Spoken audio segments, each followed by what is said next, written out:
Hello everyone, Michael Holman here with Curt's Clocks, the Atmos repair specialist at www.curtsclocks.com. And today I want to make a video describing, I want to make a case for the watchmaker. Often watchmakers are labeled as being lazy or slow or not getting at the work as quickly and instantaneously as the client would like. And really these are misconceptions. For a specialist like myself, specializing in Atmos clocks specifically, you end up with quite a backlog.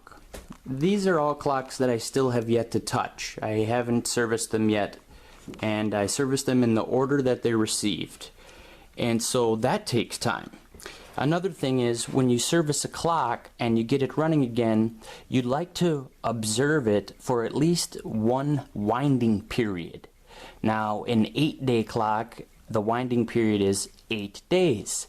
The Atmos clock actually has a 1-year winding period.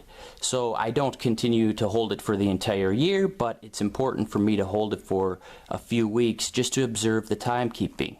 Because any small discrepancies in timekeeping, couple seconds a day or a couple seconds a minute, whatever, it will take a few days to accumulate any noticeable discrepancy.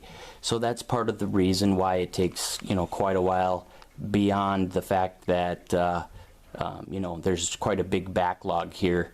And growing up in a clock repair shop, my father is Curt Holman, and he's been servicing clocks since 1978 when he graduated from watchmaking school. So I hear all about it. I've ever since a young boy, I hear about the customers calling, the day after they drop the clock off, calling and asking if it's ready. And so especially when you send an Atmos clock all the way here to me, we want to make sure we get it right. You've sent it several hundred miles to get it to me and get it in my hand, so it's important that I have the time to make sure it's going to be running well and keeping good time, and that there aren't any other little hiccups that aren't immediately visible but show up later. One of those is the suspension wire. Now, on an anniversary clock, your suspension wire is exposed. You can simply look at it and see that it has a twist in it, a bend in it, a kink in it. But on the Atmos clock, your suspension wire is completely enclosed within the balance tube. So external tests have to be done in order to determine the functionality and that suspension wire is going to be okay. Ways that suspension wires are damaged are by spinning the balance wheel around at the bottom.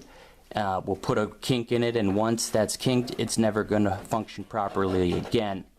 And another thing is just from oscillations, thousands of oscillations. That thin steel wire becomes more brittle, becomes, a bit more, how should I say, it's just wear and tear. And so those things take time to diagnose, and that's why we ask for your patience, and we appreciate your patience very much, and we appreciate your business. So thank you again.